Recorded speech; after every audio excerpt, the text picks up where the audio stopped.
And even with Ash banned, that is a little bit puzzling. We know how much ZEIKA loves his melee mids. I don't know if that's going to come through, but it could. You play Yone. I mean, it depends on what Faker is going to select. If he just says, okay, give me the Tristana. Right now, they could go. Lot, but they could go Vi Tristana or Vi Talia themselves, but nope, going to be the Tristana. And we'll see what comes with this, as the Vi is still very powerful in a draft like this. But when they look for an AP jungle for Owner, the Nidalee is available this time. Yeah. Oh, by the way, the other Poppy player during that era, where you were talking about Peanut dominating on Poppy, was Owner. He was the other one who had an incredible win rate on this pick. And for him to say, it's my time now, and lock this one in, just feels poetic in this series. Yeah, absolutely does. And we're going to see the opposite side of the matchup. We'll see if Owner can do just as well. Yeah, the Yone, I mean, it always feels like the next on the block, right, after Tristana, Azir, Corki, right? So it's good, and also you've got Sejuani, and it's ZEIKA, so why not? Also, they get Viper Ezreal again. Now, this is very risky, though. We've seen a lot of Yones attempted into the Corki, into the Tristana. The laning phase is very difficult to pilot. Now, ZEIKA is one of the best Yones in our league, if not the best, and I mean, next to Chovy, of course. He doesn't even get to be in the conversation if not, because... Not Chovy tier, but yes. S+ tier. But you're playing Yone into Poppy, so that's another issue that they're going to have to contend with, as this time they're going to push the Kai'Sa priority up and just duel Guma right into this Ezreal. Great matchup for the Kai'Sa, especially in isolation. Yeah, seems so. Interesting. As it looks like they're going to save that counter pick for Zeus here, grab the Rakan in the bottom lane. A lot of great engage with Poppy, and it helps set up these team fights. You have the Rakan now, and we'll see what the choice is going to be. Blind here for Doran. I don't think this Yone is going top, as they want more engage. The Nautilus, great for locking down the Tristana, fairly mobile, and potentially locking down the Kai'Sa. Jax to come through does dissuade the potential TF. Yeah, works with the Sejuani as well, but yeah. Definitely a very divey front line, and then you've got Ezreal. We'll see if they follow that up with the Rel. I mean, you've already banned Alistar, but no, it's Bard. Okay. We'll see what they go with here in response, but damage profile as well for Hanwha Life is very AD focused. Ezreal has some mixed profile, obviously, but for the most part, this is going to be any pick that Zeus has that is extremely tanky, like a Cassante, for example, is going to be very difficult to deal with. They also want magic damage, though. They're going to be taking the Kennen into the Jax here, interestingly enough, as this draft got a little bit weird here at the end. But it now always seems to as the games come along. You have so many ways to and Guma in this game going to be playing the Kai'Sa. They've got that to control the poke war around objectives. I have to lean towards T1's draft in this final game, Valdez. Yeah, I would agree. We'll see if, Peanut can do something early with the Sejuani to really get those melee lanes ahead. Otherwise, might get pretty interesting in this one, as we are just about ready to hop on to the Rift for game number 3 right now.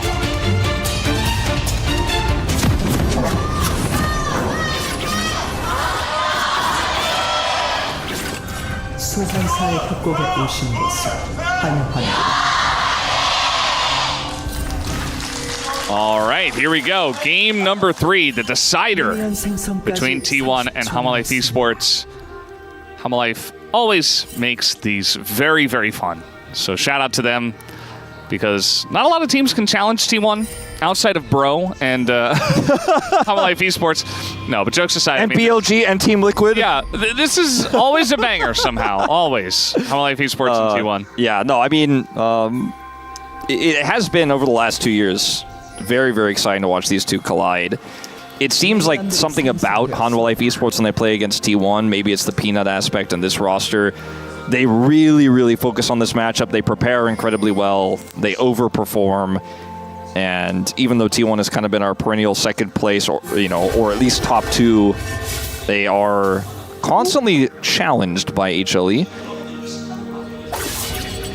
Yeah. We did see Bin actually pick up the Kennen over at EWC. I think that was into the Cassante.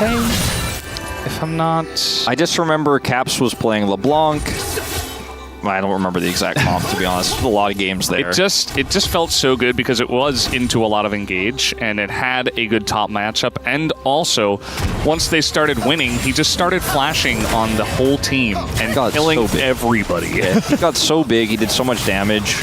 Just kind of reminded you the power of Kennen and why it was such a big pick for so long, and why we still see it occasionally in good matchups. Electrocute got buffed, especially in the early levels over the last 2 patches, so Zeus is going to pick that rune up here as well. This is Keystone and will be annoying Doran here, and with the range advantage can just really put the pressure on if Doran wants to come up to this wave. He is going to take that Electrocute proc, and it is going to be very frustrating to play into.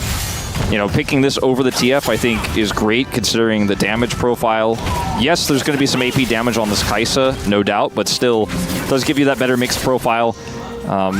ZEIKA is 3 of the 4 wins in this matchup. Yeah. Meanwhile, Owner took those first couple of games personally, and he is going very deep to try to trade up against Peanut. And I think in the 1v1, maybe he would have won eventually, but in the 3v1, he will not win. And that is going to be first blood over to Hanwha Life Esports just like that. Well, there's your Action Blast cone at least. Yeah. Got ZEIKA in there. It's rare, but it does happen. I'll give Blast Cone that. But that's going to be a lot of money on that Yone. It's not, you know, we're looking at Tristana matchup stats, but I don't know if this is Faker's fault in this case, or really ZEIKA's outplay just shows up because Owner was trying to get a little bit greedy and is now punished. ZEIKA will lose some farm for it, but I think he'll be happy to pick up that first blood plus 400. As you can just see, I mean, like you said, Owner wins this on the extended trade, can push Peanut into the wall, but it's almost like at this moment he realizes, like, I'm on the wrong side of the rift, and Doran is closer than Zeus, and ZEIKA is closer than Zeus, and I can't kill him fast enough. Yeah. I mean, he didn't even pick up the buckler because he was so certain that he would be able to push Peanut away that he just ignored it and just beeline straight for where Peanut would try to escape to. And that works if you 100% will win and the laners won't come, but yeah, definitely a little bit of a whoopsie there from Owner. Not much else to say about that one, as here's Owner now trying to make up for it. Will come in behind ZEIKA, and Faker now getting some damage in, but at the end of the day, this is Yone after all, and he will be able to get away. Now Peanut's going to find him again, and Owner, he does have flash. I think he's going to have to use it here. Tries to taxi on the chickens. There's the flash, and he does get away, but man, Peanut is just all over this guy. Peanut is having a fantastic series. Tracks him down there, blocks his retreat, forces him to flash, and you know, Permafrost Energy we sometimes talk about, you know, against the enemy laner. A little bit tougher to pull off against Tristana, but into the enemy jungler, you have to respect it. He's got to get out of there. Down here, Carrier with a long wraparound, or sorry, excuse me, Delight with a long wraparound. Yeah. Ooh, gonna stop the magical journey. It's a decent chunk into Delight. Makes sense that you would say Carrier. I feel like Carrier has played this more. So much recently. Yeah, very recently. A great success, and also I feel like he's played it more than anyone else in the LCK. Don't quote me on that. That's just a feeling. And it's more than a feeling, Valdez. Also, Delight is generally the one who plays Rakan, so it's like very... So everything in my brain just... when I saw the minimap, I was looking at the minimap. When I said that, I wasn't looking at the nameplates, and that's just how it worked in my brain. And Delight was just playing Rakan in the last game on red side? Yeah. Thanks for defending me, Valdez. Yeah, you know, you're good. Yeah, we make a whoopsie, but... Understandable. He knows how my brain works, and he's going to tell everybody. And it's okay. I have known Wolf's Brain for, what, 12 years? Yeah. Yeah, it's been a while. Zeus has level 6, and he still has Electrocute, and he's not too worried about this Jax here. Also, Doran's level 6 isn't going to be as impactful, so Doran needs to be very careful about taking too much damage here, but he's unfortunately, with the wave in a really rough spot, going to be losing a lot of farm, has to come up and use his health bar to get as many minions as he can. Peanut is up here on top of these grubs, so now feeling a little bit more comfortable at least. But yeah, you can see he's just going to hope to catch this wave here. Zeus won't be able to get the advantage, I think, early enough to collapse, especially with this mid-prio here for ZEIKA. So T1 want to contest, but very challenging. Yeah, it's basically only Zeus who's able to get that done. Looks like T1 might be able to get one. Should be very helpful for Owner, who has fallen behind as Peanut Does have smite, but not looking to overcommit for just a third grub. But still, well, that's going to be the Poppy into Yone that we all love. The knockup does come in here, and the burst damage is huge on a ZEIKA. Has to flash away, but he does get away alive, which I feel like is more than we could say for most Yones in that situation. Yeah, definitely true. Looked pretty doomed for him. Did not want to flash, but has to ultimately use it there at the end. A bit opportunistic to try to come in there for the punish. Remember, Zeus also was there with flash and ult available, so very, very risky call there from ZEIKA, but did have the prio leading up until that moment. And, you know, maybe had a little bit of guilt that he wasn't able to come over there and help secure the third, but they get 2 for 3. So denying that Tristana the 5 grubs, that big, big number that she's always looking for. Still going to be relevant in the side, but not as oppressive. Cast so much Tristana with these Void grubs. I feel like I have to make that caster point every game, but I'm like, well, we have to say it because that's why they went for it. Eventually, we'll just be soundboards, so get it in while you can. Yeah, the AI casters are, if they have to cast this meta, it's going to be real easy for them.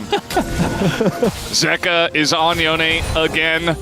Yeah, it's trying to go for the big wraparound here is HLE Esports. Owner has been bullied quite a lot in this game, but he's been able to catch up. He's level 6. He's all right, but now the flash is going to come in. Maybe I immediately curse him, and yeah, the ult comes in from both of them, and Owner once again will be bullied in his own jungle.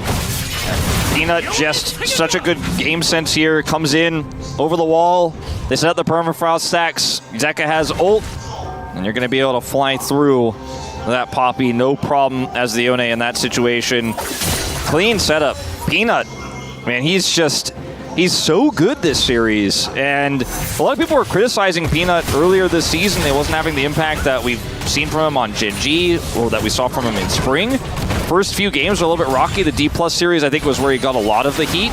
And now looking at D+'s standings, you could see that actually D+ was quite a much stronger team now than they were in spring. And so maybe a little bit of the heat wasn't as warranted, but he is bouncing back in a huge way in this important series here. He just, it's personal. Whenever he faces off against T1, he just cranks it up to another level. We've all said it, even Atlas said it on the space. Hooney's alluded to it, you know, has spent some time Ox on was T1. there.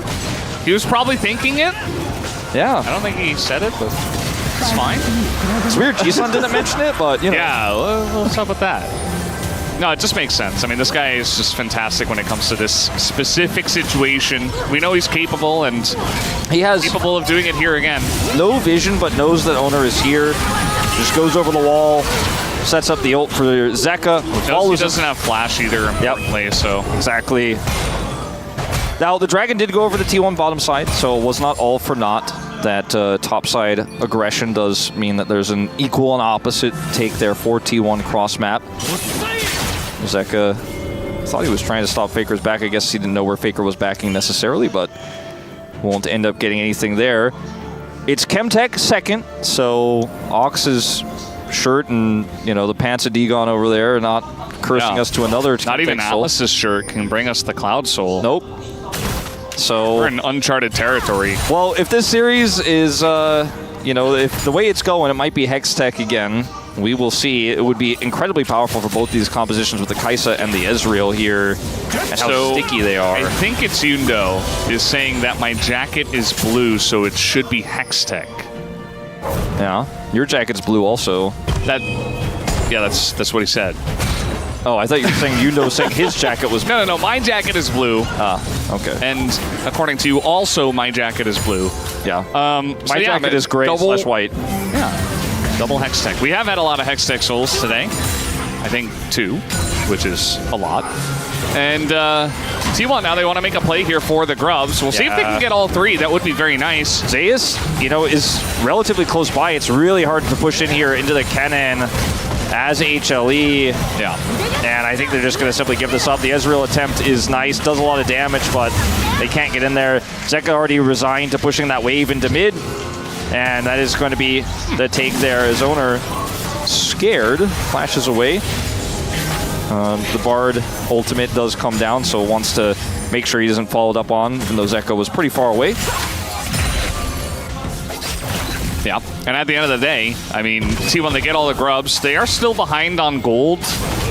Just trying to see like where they are getting that lead. It's probably just the 2 kills going over to ZEIKA. ZEIKA's kills. Where they do have the majority of that lead, but you know, no turrets taken or anything like that. Farm is pretty much equal across the board, except for Zeus, who does have that lead. Yeah, some plates taken on both bottom laners on the bottom side, down to 3 apiece. And 1 extra plate went over to ZEIKA, I believe, in the mid lane as well. But it's not a hugely, it's just 1,000 gold here. So, trying to collapse on a Zeus here, but he is Kennen, and he's going to throw that up, and Doran already a ton of damage done to him as everybody's in here, but now the follow-up comes in from T1. Excellent ult from ZEIKA just to try to disengage, and nobody dies. I mean, Keiria's ult fantastic there as well to make sure there's nothing that can come of this for HLE, and almost is able to trade, or not trade, but take a kill back there for T1 on the collapse, as it looked like, you know, it was a bait for Doran, but it was really a bigger and larger bait by T1 to try to set that one up. Fortunately for both sides, no one's going to end up getting a kill, but Zeus now down his flash on the side of Hanwha Life, and only Peanut down his.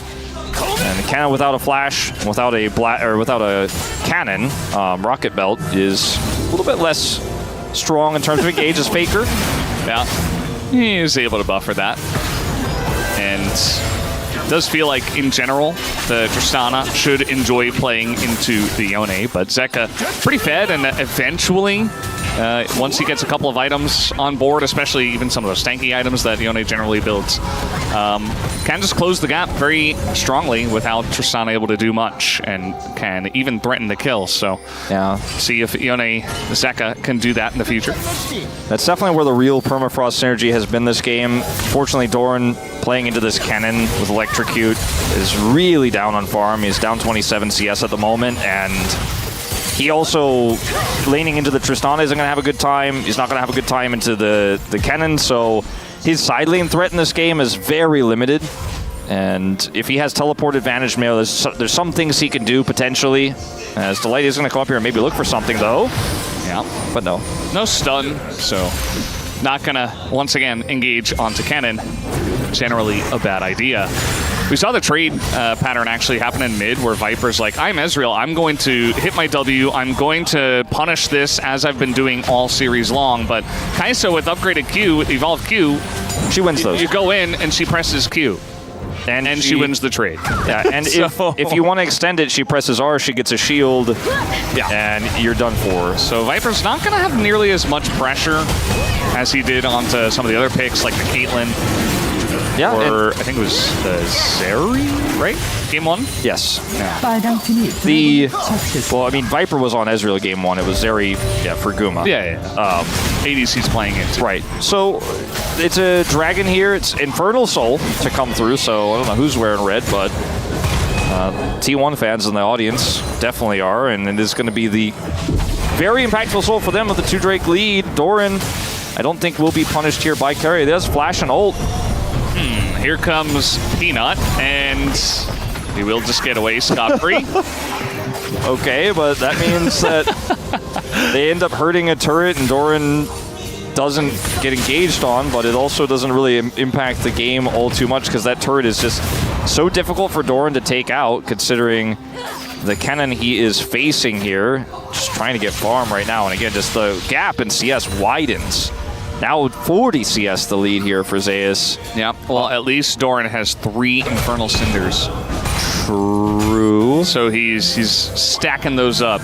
True. Delight also 3. Yeah. All right. Don't read the Cinders anymore. That's There's nothing else happening, Wolf. What do I do? I mean, it's happening now, maybe, but it's a cannon, so I don't know if it should be happening. They're TPing. They really want it to happen on the cannon. It's 4 of them. It should be enough, and they're even able to link a couple of stuns in, but now the Keeper's verdict, they're still not going to be able to save Zeus, but can they trade a kill back? I think they can, as ZEIKA is going to go down. Delight should be okay, and now the Reed engage here is going to get the flash out of Owner, as Peanut wants to continue to go in there. There's the Tempered Fate, and a Counter-Strike. Owner just in a lot of trouble here, as Keria can't peel heal forever. And Poppy actually just not dying, taking pretty much forever as we got a pillow fight in the top lane. And Keria, will they be able to kill him? The answer is no. Here comes Faker. He got the turret. Now he's TPing in. All right, now it's not a pillow fight, it's a gunfight. As here comes Faker, he is assassinating people, and they just went way too deep for this. It's 3 kills to T1 in the trade. I mean, it's not even close to a fair trade here. I mean, T1 end up getting the turret bottom side. Faker picks up kills top. He's about to cash out a Cole, so he's sitting on a ton of money. And this is just, I mean, the cannon part of this, that's not really the issue because they chain CC him, but they use everything on this cannon that when the subsequent fight happens, it's really rough. And the isolation here onto the Yone means that there's just no way for ZEIKA to get out. And that means that a lot of their damage is gone here. It's a Jax. There's no Ezreal here whatsoever. So yeah, it's just a Poppy and a Rakan. But they can buy enough time. And Faker, look at the bottom lane. He's taken out that bottom side turret. And while this extended exchange happens, he's got so many different places to TP to. So, okay, we're winning this, right? Well, not anymore. And unfortunately for Hanwha Life, they spend a ton of resources here on this. At least Viper's gonna get some push in mid because Guma comes up here as well and commits his ultimate. But at the end of the day, I think this is a big trade up for T1. They even TP to mid, so not much damage done there either. I mean, it's a kill to a Kai'Sa, a kill to a Tristana, extra turret bottom. Just a trade up all around. T1 actually get the gold lead off of that play. Yeah, definitely a nice little swing in their favor. And they also got this first couple of Drakes, so we'll see if they can look for this Infernal Soul. We got it in about 1.5 minutes. But yeah, I feel like, you know, Doran, he got the 1 kill in the sequence, but it's going to take a long time until we see him doing much outside of just being a Counter-Strike bot. I think he's just going to be a Counter-Strike bot, actually. Oh. I don't know if he's ever going to do... I don't know if he's ever really going to get to side lane this game, unless somehow, you know, Faker dies or there's a big teleport accident, right? I mean, right now he has TP advantage over both side laners. Like, so if the fight gets messy, like maybe, you know, Jack's hopping around and getting multiple Counter-Strikes. I mean, that's a Counter-Strike bot. Yeah, I'm saying that could definitely happen. I'm talking about side lane. I don't think he's really putting side lane pressure on this game, especially considering that the outers are already gone. And he's pushing into either a Tristana or a cannon, currently the Tristana. I wonder if ever, like, maybe 4 items in, could he just outlast the AP damage of the cannon? Because, like, on hit, you know, or AD cannon could potentially always win the trades as the game comes along. But I do wonder, like, 4 items in.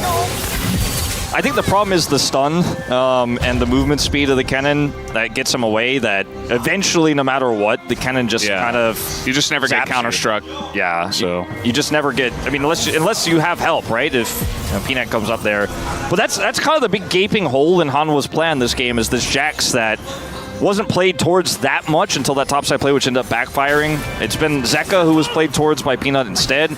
They got an advantage for this Yone, but the Jax just really hasn't been able to push sides or really do much in team fights. We'll see what he does here, as you don't want to push into this choke against this cannon who has flash and ult. Yeah, it doesn't look like how Life Esports want to do that, but T1 are going to take over control of Banana Brush as now Engage comes in, but that is a Jax as an ult sails wide. They're looking for the isolation on ZEIKA. He gets incredibly low, but also pushed over the wall. He does have TP, but I don't think he's getting out and back. Maybe with the Tempered Fate, though. Yeah, gotta buy some time. Oh, here's the Engage from Keria, and they get the full-on wombo combo onto that front line, as Doran also gonna get pretty low. Here comes the TP from ZEIKA. They're still trying to fight this as Hanwha Life Esports, but I don't know. Peanut trying to get close to this one, and the smite is not going to work, and he's going to go down. T1. Now they've got a Kai'Sa on top of ZEIKA. Down he will go. That's a double kill for Guma, and they sprint towards the Baron. Yeah, T1 really in control of this game. After that topside play, they had a lot of control, but even with Hanwha Life having the better group up there, having the prio on the Dragon, the engage just doesn't work out. They collapse onto ZEIKA, force him to back. I mean, this is one of those moments, I guess, where Jax is going to go, nope, actually. Nope. What was the side lane value in this game? About 2 autos. And then you know, the exhaust for Delight isn't up. It's just coming up. He uses the Tempered Fate to actually buy time for ZEIKA to return so they don't have that to peel for the engage. But then they just get engaged. Well, I mean, that's the thing. Like, once you buy this time and use the Tempered Fate, T1 are like, well, they don't got anything. So ZEIKA gets pushed out. Buster Shot, unfortunately for T1, actually helps him escape, but then it's going to take him a really long time to come back. So you see the Tempered Fate come out, but now they've got nothing. Carrier's like, well, this is easy. Flash engage, Maelstrom combo, and there's nothing that Delight can do. His exhaust isn't up, and even if it were, he'd just be stunned anyways, charmed, and then stunned by the cannon. And then the attempted steal here from Peanut. He's had a few good ones today, but unfortunately just a bridge too far in this situation. Now T1, I mean, poised to take this third game. They have so much control. Engage here on Aguma. He's able to cleanse out of that one, but T1, we're pushed up pretty far here with the Parent buff, as now Peanut in a little bit of trouble as the Tempered Fate. We'll see if it works out. ZEIKA just going to be flashed away from as Carrier gets in for the peel, and here we go, slicing Maelstrom once again, but this time the exhaust comes in, and Peanut's still going to go down, traded for the cannon, as this is a wild fight now. Zone, ZEIKA, he finds the angle, he takes down the Rakan, Faker to follow, and they're going to stop the push immediately. T1 not respecting the engage from Homolife Esports this time around. Yeah, and the Tempered Fate actually really messes up T1's plan, and then Carrier, I think, panicking, ults to try to defend during the interim, and then the ult comes through from Kennen, but the exhaust, as you mentioned, is there this time for Delight. He shuts down the Kennen, and then it's just kind of a front-to-back from there. Doran is always threatening on the flank there with Counter-Strike, and T1 can't push in further. And it's a really nice front-to-back, and this Baron feels like a wash now. Had such control, but they end up getting caught and collapsed on that inner turret mid. We'll watch this again. So Peanut's on the flank here, right? Delight's on the other side. Ult's on to Guma first, so he's out of the fight straight up at the beginning of this. Then the Tempered Fate comes through, and then you see Carrier, he's like, well, I gotta try to do something here, otherwise maybe they push on to Guma, but I don't know if that was the right call, as now his ultimate is down. That cannot be peeled. And then look at Doran keeping Owner out while Zeus is exhausted. And Guma, he's offering a decent amount of damage here, but nothing compared to Viper. And then ZEIKA, beautiful ultimate here, and that's the fight. No way out here for T1. Faker with the Unbind is ripped out of the map, and now Hanwha Life end up really turning what was a disastrous situation for them into only 1,000 gold, 1,500 gold, or 1,500 gold. The lead for T1. 1,599 gold. No more Baron issue here. I mean, there's still a little bit of it left, but 15 seconds. This time, nice dodge from Zeus. Going to get out of dodge. And Peanuts will have to wait for his next cooldown, but all things considered, Red Bull Baron power play is negative 300 gold. So Homolife Esports still in the game. It might come down to this next dragon that is spawning in a minute and a half. Got to deny T1 from the Infernal Soul if you want to have a chance here as Homolife Esports. Definitely a really big win they're going to need to take. You know, they had that last fight with a really nice collapse. Peanut, saw him on the player cam there. You could feel the tension. It's that awkward Peanut laugh, which looks like he's having fun, but you know it's Peanut actually very stressed out. If you've watched Peanut for years, he's in the zone. Another action blast cone? Maybe. Infernal Soul gift? Nope. They could have, though. They could have. But the Unbound Soul is going to mean that ZEIKA would get out of there safely. I would have wasted Zeus' ult if you wanted to commit that there. Man, before this dragon, that's one of your key tools. You can see gold leads really across the board here outside of the jungle for T1. They're not insurmountable leads by any means, but when you add them all up, you consider all the different ways they can zone Hanwha Life out of this dragon. Still a really good game state for them, even though Hanwha were able to stem the bleeding with that great play to punish the inner attempt. So let's see how this fight's going to break out. Doran has TP, but is kind of cut off. Might actually have to look for a flank to get into this pit. Peanut is, he's been slowed quite a lot. Not taking too much damage. Oh, they find Zeus on the flank here as he throws out the Maelstrom, but he's in a lot of trouble, has to flash the wall. And now the combo over the top, Homolife Esports. They turn on the Peanut, though. He's getting pretty low, has to flash away. In goes Doran, looking for something more. Guma also has to flash the Tempered Fate. And Doran is not going to overcommit to this one. And you have so much safety as Kennen, you think you can pull that off, but Hanwha Life just called the bluff and push on him super fast there. Not much counterplay. And this is looking great for HLE. Yeah, we have a TP coming in here, but that Drake is gone. And so the TP is gone as well. Not able to fight over that one. And how about Esports are clawing their way back into this game. And I like how you say clawing, because this is just one step of many. It's the second in a row, the second big win here. As you can see, as the neutral fight is being contested, Doran knows that Kennen is flanking, calls this one out. And Delight and ZEIKA are ready to catch him. And yes, he has his ult for a little bit of self-heal here, but the rest of T1 aren't able to capitalize or punish. Look at this true shot from Viper. Not only takes out the Kennen, but puts Faker so low that he can't actually follow up and try to collapse onto Peanut. If he doesn't get hit by that, maybe he goes in, he gets a reset, then his fight is playable. They get the flashes with the Tempered Fate as well as the Dragon. And Faker's TP, the cherry on top for Hanwha Life, that being expended for no gain. Delight about to face check a little bit here. Flash on in as even the support item not going to help them out there at all. We do have Baron in 13 seconds as well, so a chance now for T1 to wrestle back control of this game. And surely they will look to pressure this objective. Zeus also has teleport and ult, and you know, this is where it gets really messy. He's going to TP to the top part of the river. Faker's also on this angle. Hanwha Life, this is so difficult to fight out. They're going to have to use Viper's poke. They may just go straight into this. Might don't just recommend be a straight up flip, as well as the ult is going to be sent in. Keria trying to peel, but that's not really going to work as ZEIKA gets in again, gets the blow, but they will not get the Baron as the verdict gets used on a Peanut. He's pushed away, and T1 get away with the Baron. You can see it looks like Viper was trying to maybe get a miracle steal, putting his W on the Baron, but T1 get out very cleanly. Zeus doesn't even have to ult there. And it looked like maybe T1 wanted the turn, but they realized with the Keeper's Verdict, if the Keeper's Verdict doesn't hit Peanut, you know, they probably do have to force the fight, but it does connect, and that's just the secure to come through.